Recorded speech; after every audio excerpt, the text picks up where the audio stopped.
प्रजा की सेवा का भार तुम्हारे कंधों पर डालकर विश्राम करना चाहता हूं।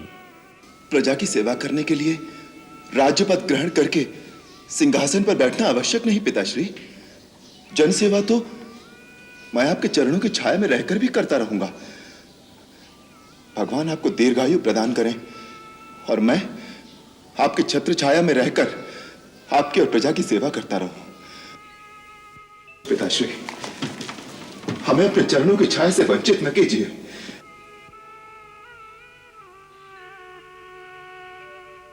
राम, तुम ही ऐसी बात कर सकते हो क्योंकि तुम मर्यादा की मूर्ति हो। परंतु पुत्र, तुम अपने पिता के मोह में अपने पिता का हित भूल गए। पुत्र पिता का मित्र भी होता है।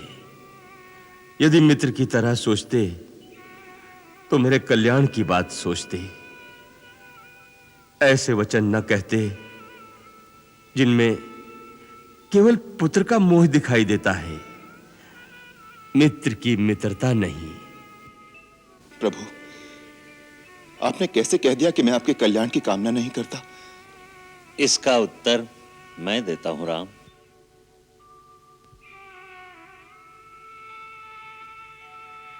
कहिए गुरुदेव।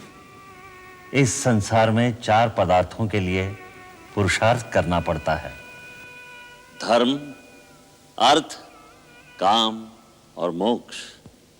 वीर पुरुष जब अपने धर्म, अर्थ और काम की साधना करके पूर्ण काम हो जाते हैं, तब उनका अंतिम कर्तव्य होता है कि वो अपना आध्यात्मिक विकास करें। महाराज, आपने तो जैसे हमारे मन ही की बात कही है। आपके इस प्रस्ताव का हम सब की ओर से पूर्ण रूप से अनुमोदन है महाराज। हम सब एक मत से आपका समर्थन करते हैं। क्यों? किस लिए स्वीकार है? क्योंकि यह प्रस्ताव हमने आपके सामने रखा। यह हमारी इच्छा है, इसलिए आप सबने हमारे प्रस्ताव का समर्थन कर दिया। आप किन कारणों से राम को राजा स्वीकार कर रहे हैं, हम वो जानना चाहते हैं। राम सत्यनिष्ठ हैं, सत्यवान हैं और शीलवान हैं। वो कोमल स्वभाव वाले हैं, मीठा और सत्य बोलते हैं। वो प्रजा का दुख सुख बांटते हैं और जो दुखी होता है उसे सांत्वना देते हैं। वो शत्रुओं से देश की रक्षा भी कर सकते हैं। वो सुरासुर और मनुष्यों के पूर्ण शस्त्रास्त्रों के ज्ञाता हैं। उनमें स्वामी और सखा दोनों के रूप एक साथ दिखाई देते हैं। यही सबसे उत्तम गुण है उनका।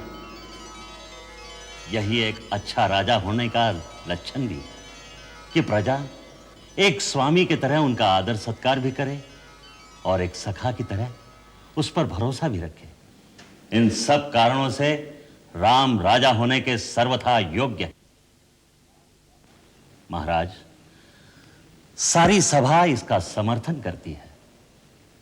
अब राम को राज्यसभा में बुलाकर आप उन्हें इस निर्णय से अवगत करें। आर्य सुमंत्र। जी महाराज। राम को राज्यसभा में आने के लिए संदेश भेजा जाए।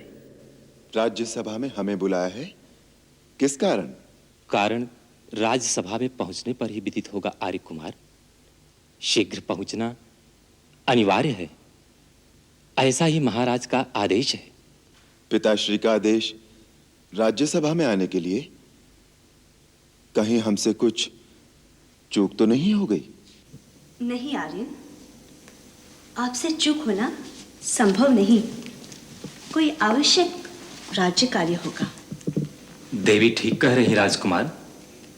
राज्यसभा में उप प्रदेशों के सामंत, समस्त मंत्रीगण, गुरुजन और प्रजा के विशेष प्रतिनिधि विशेष कार्य के लिए एकत्रित हुए हैं और आपको शीघ्र बुलाया गया है।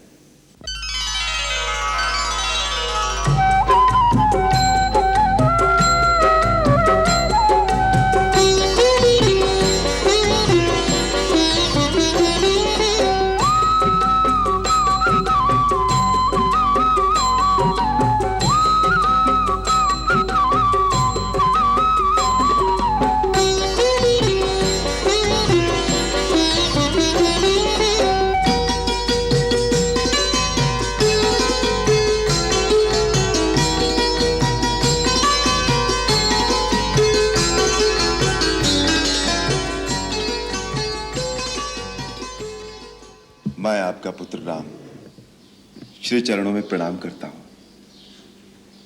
मैं आपके आदेश पर आपकी सेवा के लिए उपस्थित हुआ हूं। आज्ञा कीजिए।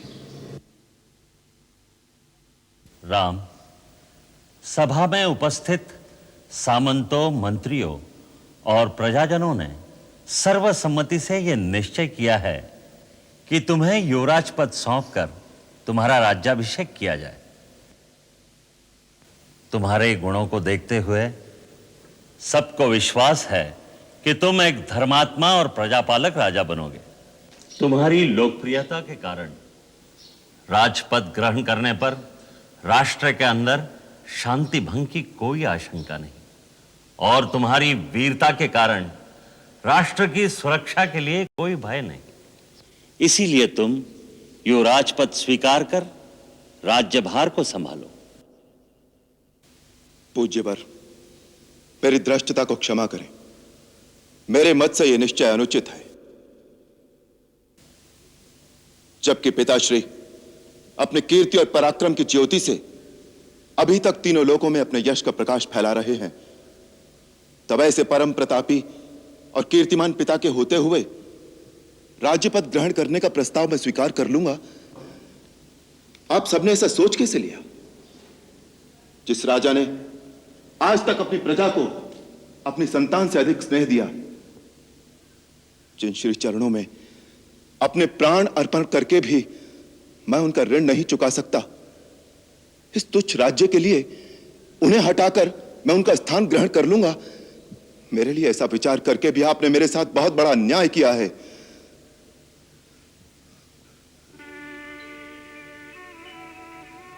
शायद इसमें आपका कोई दोष नहीं, मेरे ही आचरण में कोई खोट होगा, तभी आप सबने मेरे लिए ऐसी अनुचित बात सोच ली। इसमें इनका कोई दोष नहीं राम, यह प्रस्ताव मेरा है। मैंने अपनी लंबी आयु में नाना प्रकार के भोग भोग लिए, सैकड़ों यज्ञ और धर्म कार्य कर लिए, परंतु जब तक राजा बनकर सिंहासन पर बैठा रहूंगा, प्रजा की सेवा के ऋण से मुक्त नहीं हो सकूंगा। अब मैं बूढ़ा हो गया हूं, इसलिए प्रजा की सेवा का भार तुम्हारे कंधों पर डालकर विश्राम करना चाहता हूं। प्रजा की सेवा करने के लिए राज्यपद ग्रहण करके सिंहासन पर बैठना आवश्यक नहीं पिताश्री। जनसेवा तो मैं आपके चरणों की छाया में रहकर भी करता रहूंगा। भगवान आपको दीर्घायु प्रदान करें और मैं आपकी छत्र छाया में रहकर आपकी और प्रजा की सेवा करता रहूं। पिताश्री, हमें अपने चरणों की छाया से वंचित न कीजिए।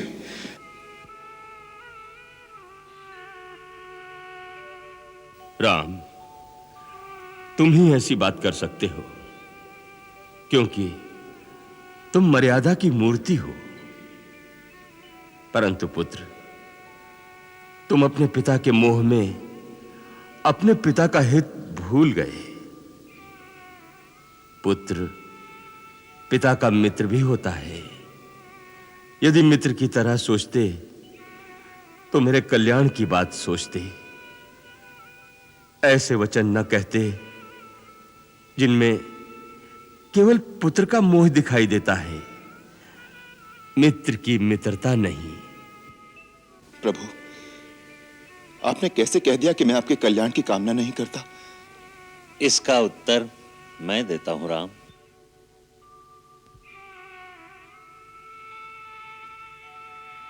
कहिए गुरुदेव।